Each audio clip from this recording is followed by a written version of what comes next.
everybody. I'm so happy today to have on Sarah Hildreth. Many of you may know her online as FictionMatters on Instagram, also her Substack. She's also the co-host of the Novel Parings podcast. She is somebody that I have watched ever since I've been personally on Instagram. I think she has impeccable taste. She also, what I love about you, Sarah, is there is something very calming about you. Like listening to your voice, you are just kind of so centered and so lovely. You're a mom. I love watching you with your daughter. So I'm really happy that you're here. I'm really happy that we could chat. Getting into fall books, and specifically what we will get into is every year Sarah puts out a fall book compendium. Is that a good word? Can I say that? Yes. Which we're going to get into in a second. But for anyone who doesn't know who you are, I just have some questions about you. Like, I want to know, originally, I know you were a school teacher, correct? Yes, I was. Yeah. And thank you so much. That was also kind. Speaking of teaching, my students always used to, my high school students always used to like request that I would read aloud to them. They were like, your voice sounds like a sleep story when you read to us. So that was another career consideration at one point. Or even audiobooks. Did you ever think of audiobooks? Yeah. Except I cannot do an accent to save my life. So, I taught school for a while. I taught many different grade levels. I taught kindergarten, and then I taught middle school, and then I went back and did my master's in literature and did some TA work with college students at that point. But then I settled into teaching high school, and I think I taught high school English for 7 years before I left in 2020 for probably obvious reasons. Yeah. Do you miss it ever? I do miss it sometimes, especially like this time of year, back to school season. I miss that kind of like that rush. I think the thing I miss the most is just like the rhythms of a high school and being in such a close community. But I don't miss it enough to ever consider going back. It's so much work, and it's a really hard time to be a teacher. And I'm so grateful for everyone who's still doing it, but it's a tough time. Yeah, I agree. I think it's so challenging, and you look at the burnout that's kind of happened, and they kind of seem to get accelerated during COVID, but even post-COVID, I think it's been challenging for a lot of people to kind of get up on the horse and continue it. And parenting, as you know, has changed so drastically too, and expectations have changed, and what people expect of teachers, and there's just so much into it that I couldn't imagine. Now, did you enjoy teaching high school more than you did, lower classes? Oh yeah. I like there to be some degree of responsibility on the kids. Like, when you teach kindergarten, if they're not learning, it's really like, it's on you. They only have the, attention span that they have and the resources that they have. And it's a lot of pressure. And I found that to be probably like the hardest work I've ever done, but also not the kind of like intellectual stimulation that I particularly enjoy. So high school was a better fit for me, like still exhausting in a different way, but you get to have real intellectual and emotional conversations with these young people. And also you can tell them like, well, your grade is this because you didn't do your homework, which is, a nice thing to be able to say.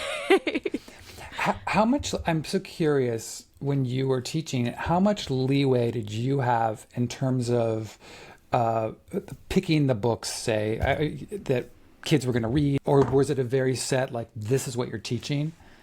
It really changed a lot over the course of my time in this school. So I was at a private school, a Jesuit school, and I taught all girls, which I really enjoyed. And when I first got there was a very strict, this is what we read each year, a very canonical curriculum, probably like many of the same things that we were reading. Yeah. Anyone who's listening was probably reading in Romeo high and school. Juliet. Yes, exactly. Yep. I taught Brit Lit and I taught American Lit. And it was, I think when I taught American Lit the first year, there were no authors of color in the curriculum. And there was only one book by a woman. And it was My Antonia by Willa Cather. And we usually didn't even read all of it. And that book is told from the perspective of a man. So it was really, really limited. And then over the course of the year, I think or the time I was there, myself and a few other younger at the time teachers really pushed for more diversity, more variety, and more choice, both in terms of the teacher and the student, like letting students have more choice in the classroom, but also like, okay, if they all need to be exposed to Shakespeare, great, but can we each choose what Shakespeare play we want to do so we're more passionate about it, that kind of thing. But then at the tail end of my teaching, it got a little bit more rigid again, mostly because of religious politics, and the school was very open, but the Catholic diocese here in Denver is very conservative, and there were some antagonistic happenings between those two that kind of made us have to scale back a little bit what we were doing change-wise in the classroom. Interesting. And this is all pre kind of the book ban that all started to take place. Yeah. Yes. It was like maybe right at the start. I mean, things have just escalated so much. I mean, I think we definitely had parents who tried to get books taken out of our classrooms and things like that. But not to the extent that I think it's happening now.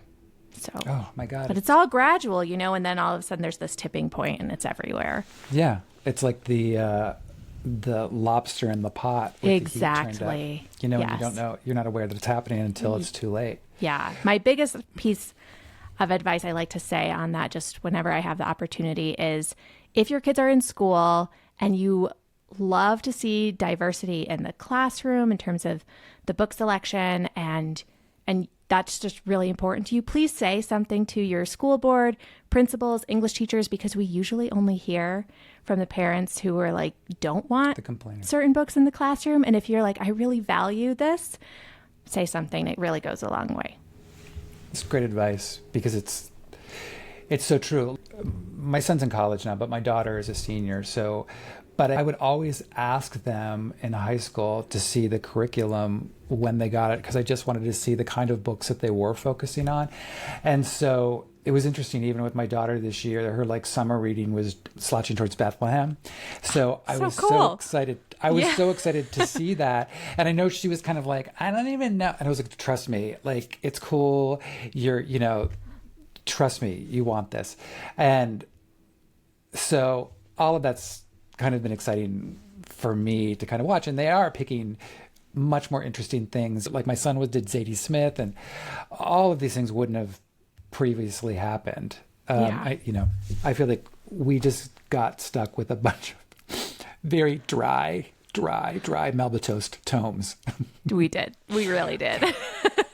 Where did you start to make your kind of book imprint in terms of that community? Where was it first? So I started my Instagram while I was in grad school. So for my grad school program, we could write a traditional thesis, or we could do a thesis project. And so mine was kind of in response to the Common Core state standards that were coming out right around that time, which called for a push towards much more nonfiction in the classroom. And I think their goal was 60% nonfiction in the classroom. And their real goal, to be fair, was they wanted more rigorous reading happening in other subjects, so that, history teachers, science teachers would be assigning beyond the textbook to require students to do that kind of active reading. But of course, it just got dumped in the lap of English teachers. And that was worrisome to me, because I think that reading fiction provides a really specific and important opportunity for learning. And so my project was to investigate what we learn specifically from reading fiction that we don't get other places. And then I put together some modules that if you read this piece of fiction, here's some nonfiction that would pair well with it. So teachers could, bring in the nonfiction that was required while still centering the fiction. You were like a literary sommelier. Yes. I mean, I don't think anybody used it. It was just I don't know, mock up almost. But I found it really valuable and really informed my teaching and curriculum design when I went on to do that kind of thing. But in your preference in terms of what you read, would it be fiction over nonfiction? Yeah. I just read more fiction. It's not because I don't like nonfiction. Every time I read nonfiction, good nonfiction, I get excited about it. I enjoy it. I just find that whenever it comes time to choose my next book, it's very rare that I'm gravitating towards the nonfiction. So yeah, it's nothing like I don't value or don't like nonfiction. I just, every time it's time, I just can't resist a good story. Yeah, and I do think there's a certain stigma attached to nonfiction that for me, it's always been okay, that could be dry. And yet if it's a strong narrative within that nonfiction, I just read Say Nothing. And that was so incredible. And I just couldn't put it down. And I thought, my God, this is just incredible storytelling. And I think the way that he structured it. Yeah, I have not yet read Say Nothing. I really, really need to. I think it's so important for young people to also be exposed to that kind of nonfiction because, fiction, and in particular, the canonical classics, are not necessarily the books that are going to encourage lifelong reading. Right. It would be so valuable for teenagers to hear, this is another way to be a reader. How cool would it be if history classes assigned Say Nothing, or some of these books where you got really invested in the story? I think so. What my kind of learning and research showed while I was in grad school was that they've done brain scans with people who are reading fiction versus reading nonfiction, or even watching a fictional TV show versus reading fiction.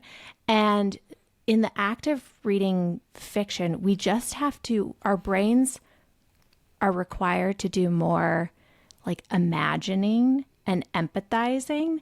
And so when we read fiction, we're making predictions about what a character might do, or interpreting a character's motivations in ways that we just don't naturally do when we're reading nonfiction. And so that's why fiction really cultivates empathy in a different way than reading true stories does, because we have to, or we just naturally insert ourselves into the characters' lives in a way where we just don't as easily do when we're reading a true story. That's fascinating. Isn't that so interesting?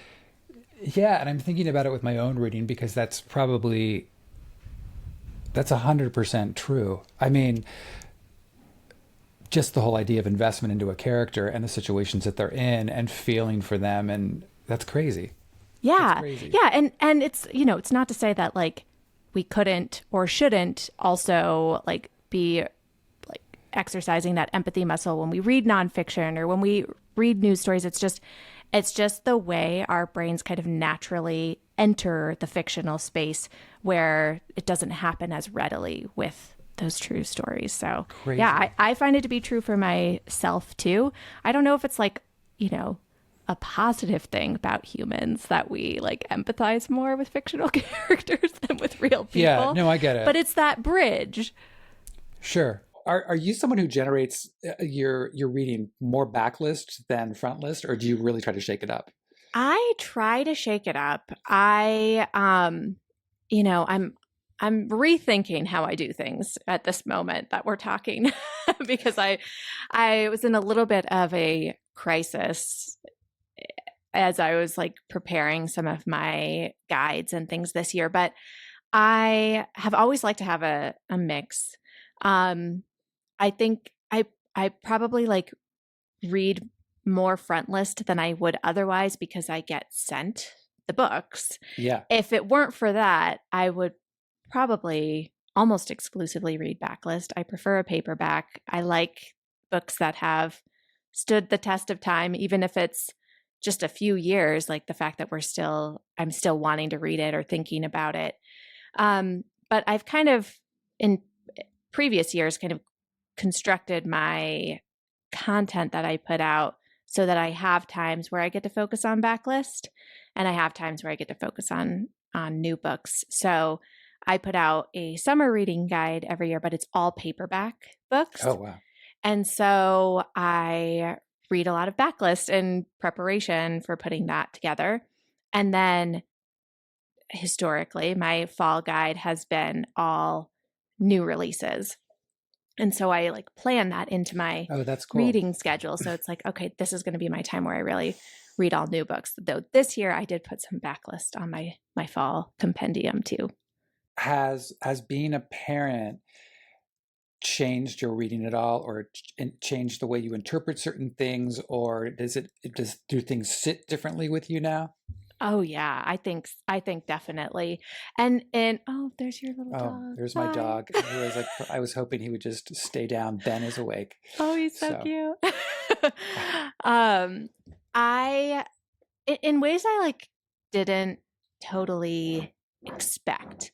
I mean, practically it has changed my reading life, just like when I can read, how I can read, especially thank God for audiobooks. Oh, so many audiobooks. My kid, she was a terrible sleeper. Various reasons, had to sleep sitting up for like the first 8 months of her life. So we would just like take turns like holding her while she napped, or even at night. It was a lot. But I listened to so many audiobooks during those times. So audiobooks has been key.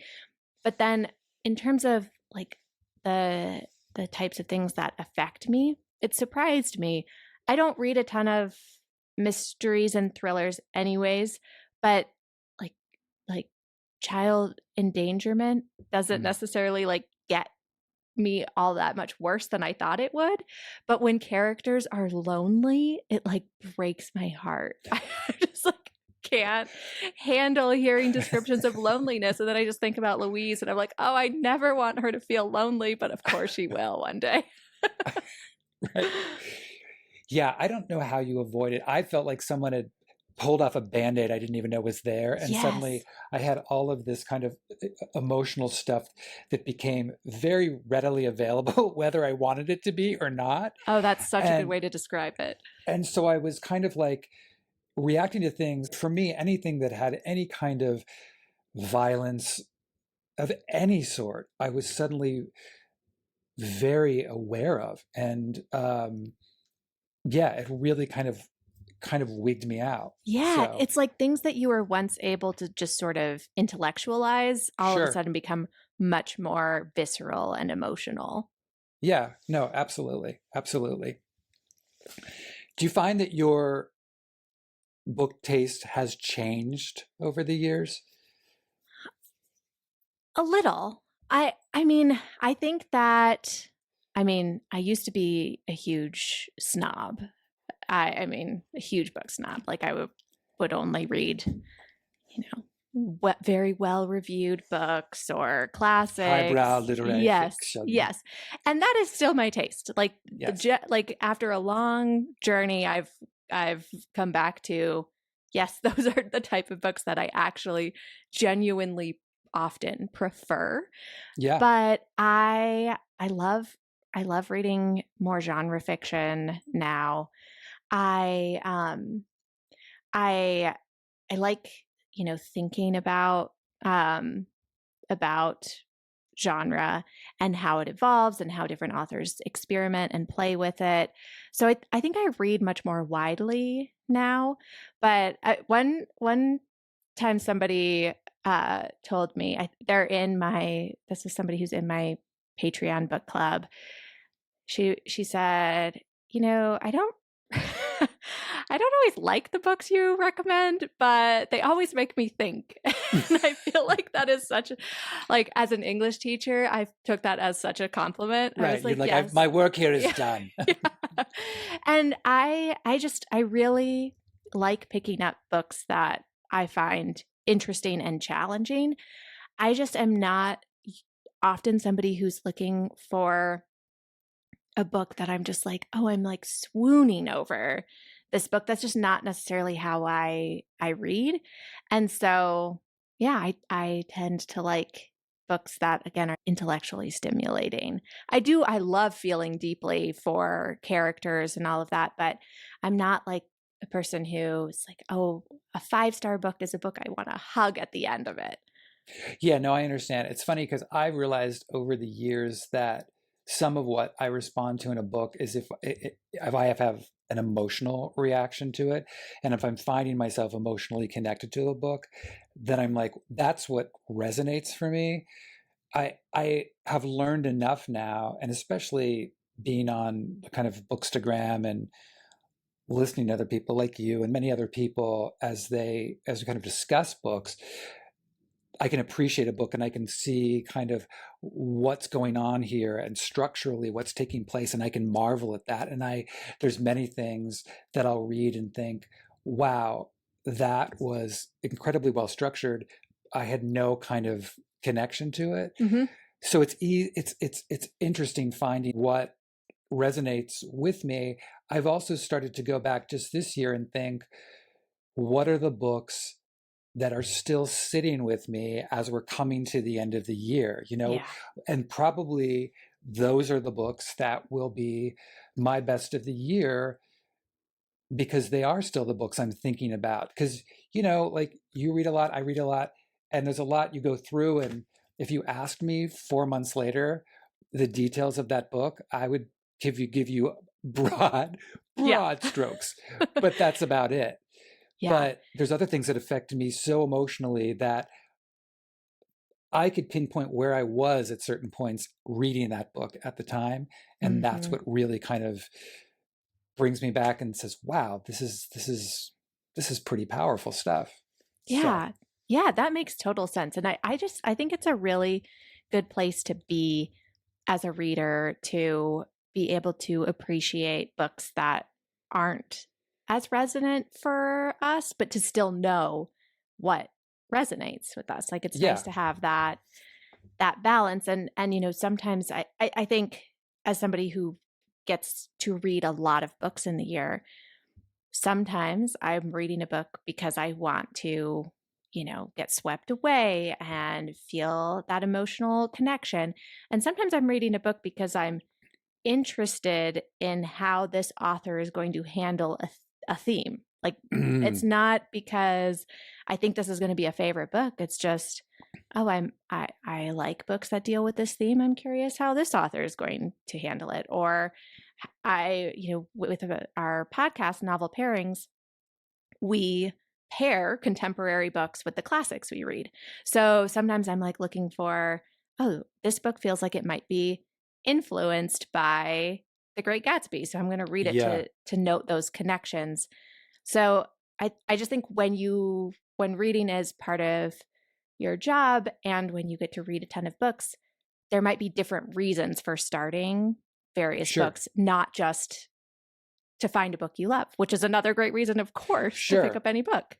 It's also why, too, like the one thing I feel like one of the gifts of like the Instagram world for me in particular, and I don't know if you felt this, is the discourse around the various book prizes, which has only grown over the years. And so, and I could look at this year's list in particular, like the Booker Prize and even now the National Book Award. So I feel like at one point I probably would have been intimidated by some of this stuff, but it speaks to exactly what you're saying, where I can go into these now and say, okay, some of this may not be for me. Some of this might not be exactly my cup of tea, but I can appreciate, say, what the judges might be trying to say with this group. Yeah. Or again, like you're saying, even how these books dialogue with each other and how they interact. And that kind of thing becomes an interesting, okay, this is fascinating how these work and how these are internal and how this is structured this way. And so all of that kind of stuff is interesting, how it reveals itself. Yeah, I totally agree. So let's get into fall books, because now, how many years have you been doing this fall reader guide? I think this is my 4th year doing it. Awesome. I think. So wait, so tell me, do you know from the beginning, okay, I'm going to have this many books, and once you pick that number, what are your prerequisites? Okay, so no. So it's changed a lot over the years. So the first year I did it, I called it 5 for fall, and that was it. I was going to pick the 5 best, to me, literary fiction books coming out that fall. And then I offered 5 more for Patreon members. And then I think I did it that way for 2 years maybe. And then last year I made it way bigger. It had, I think, 32 new books in it. And it was really fun. The books were really good. And they just kind of, as I was reading, organized themselves into these categories that it just clicked. But then this year, I knew I wanted to scale back. I just have been sensing in the book world like a recommendation overwhelm and a book list overwhelm. I mean, there are so many fall previews and fall guides and for every season now. And just this, I think with the New York Times best books of the century that came out in the summer, I think that was like a light bulb moment for a lot of readers of like, oh my gosh, there are all these good books that were published years ago, not just what's coming out now. And, I sensed sort of a fatigue with all new books, even as we all can't help but get excited by the new books anyways. Of course. So I scaled it back this year, and I wasn't sure. I thought I would do 10, but I ended up with 15 books, 15 new releases that I really, really loved. And then I included some backlist books, and I didn't read too much for that.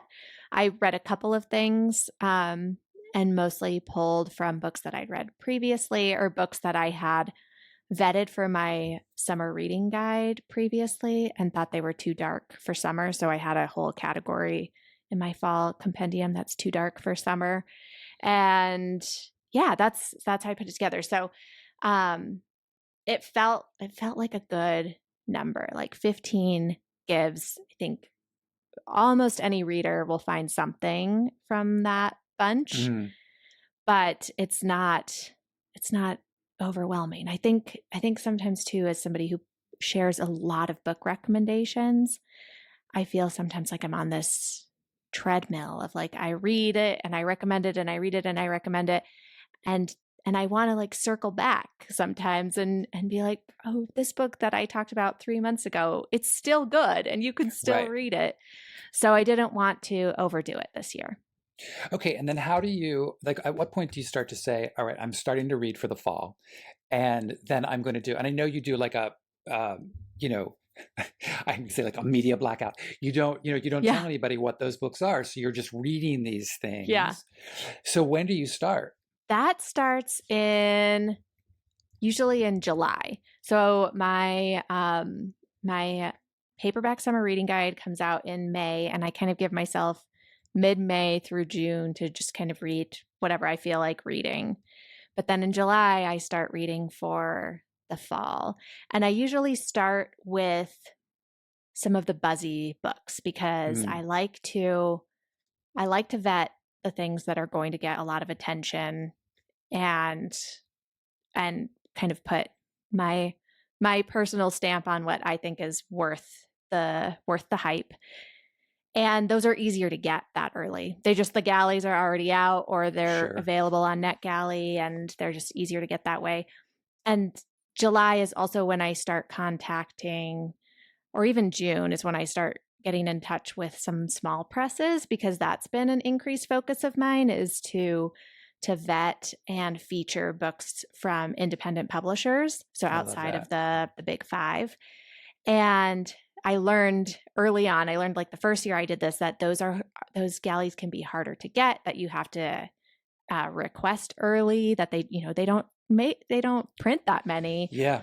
And a lot of them aren't on NetGalley, so you have to find the person to request them from, and then sometimes you can get a PDF. So it's a bigger challenge to get those books, but that's really important to me. So once I kind of have an idea of like, oh, I've vetted a handful or two of the really big books, and I definitely want these 2 or 3, then I'll know sort of how many more I'm looking for ish from the smaller presses, or not. And they're not all small presses. But I do like to have that balance of the books you're going to see everywhere and the books that might not show up other places. Sure. And for a lot of people who would be listening, maybe in places where they don't have the option, or they don't know about those small presses, because they're not the things that are going to be put on the tables necessarily at, exactly. If it's a Barnes and Noble, or if it's something like that, they're not going to know about it. Exactly. Yeah. And I always feel like I read them in secret, and then my compendium is behind a paywall. But then like closer to the end of the year, I share more about those small press books, because I don't want them to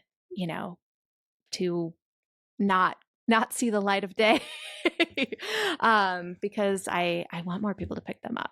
Do you share with anyone? Do you share with your husband or anyone what your books are? Like, do you like finish something and like, this is definitely going on? Yes. Yeah. Yeah. With him, and then with my friend Maddie. She has been in my book club since its inception.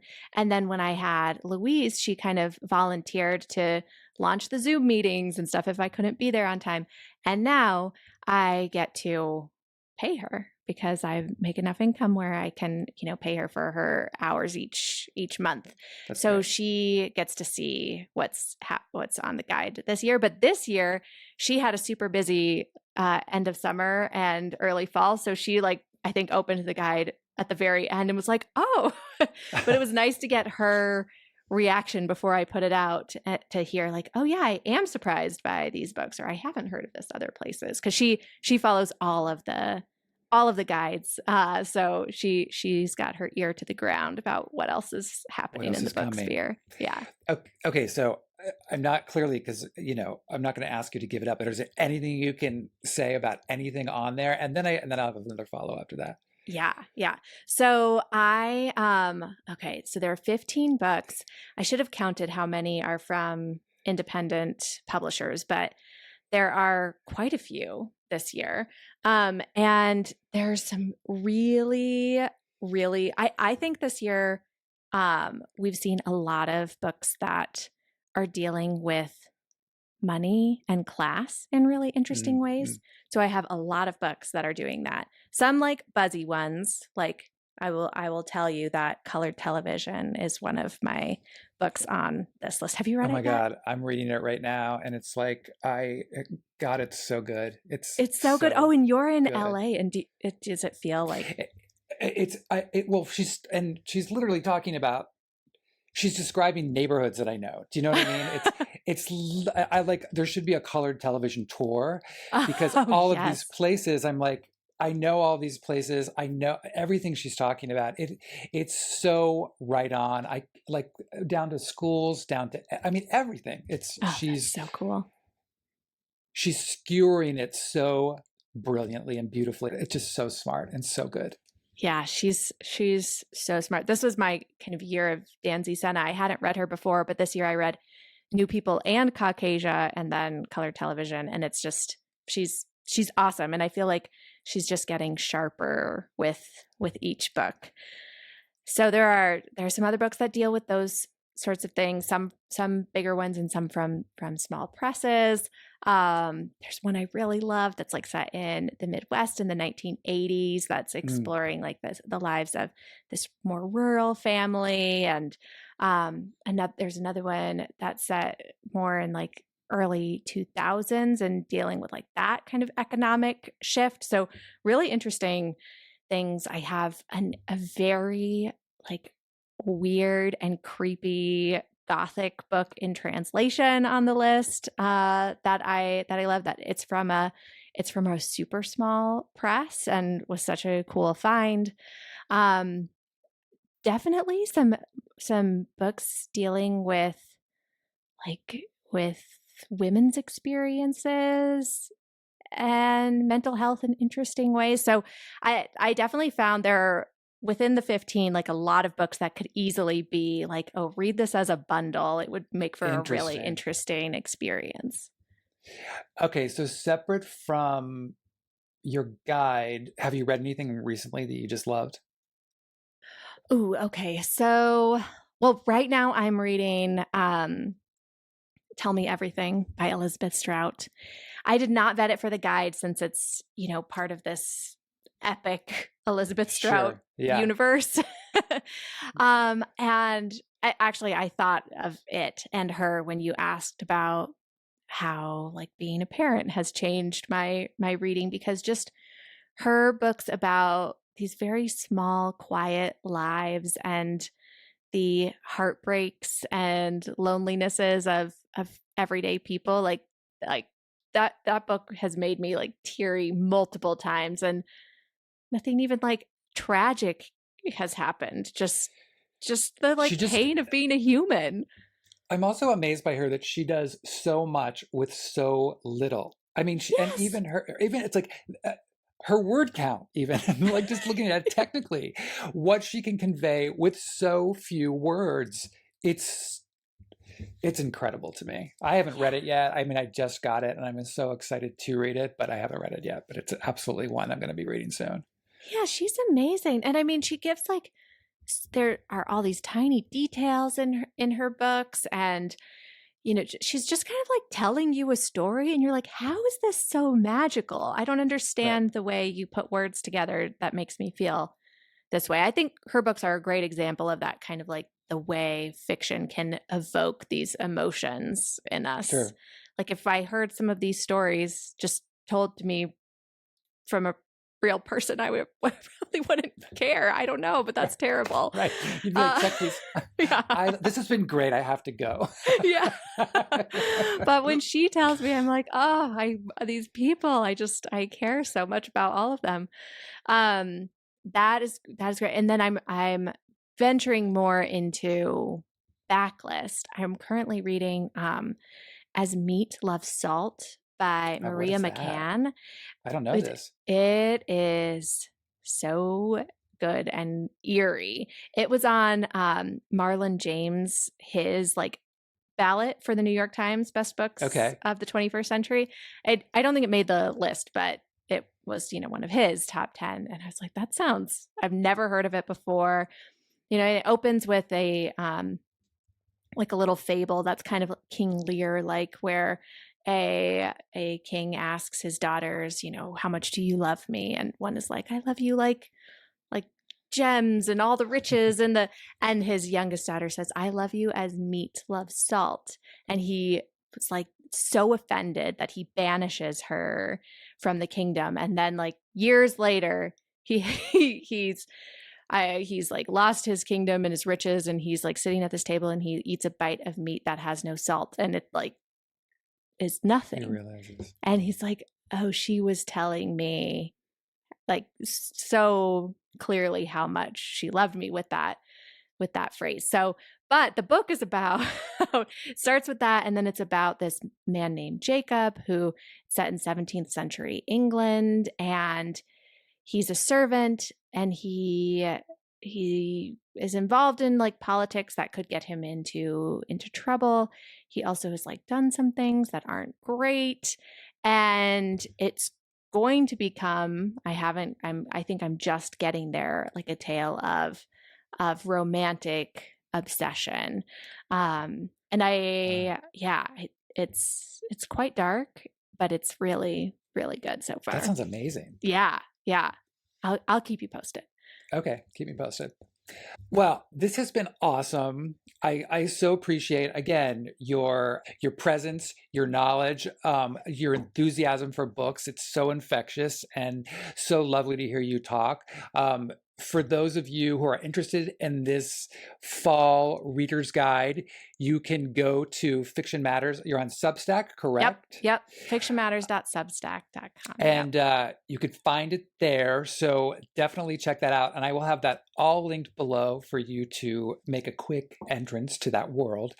But this has been a delight. I look forward to continually watching what you post on your platform, and as well as watching lovely daughter Louise, which is just like a delight to watch as well, to see her grow up.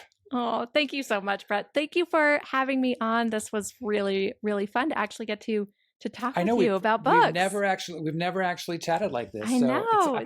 I feel like this was our speed date. Yes. It wasn't speed. Well, I think we had it a lot went more time. But yeah, I think it went well. I was like, there might be a second one. Love it.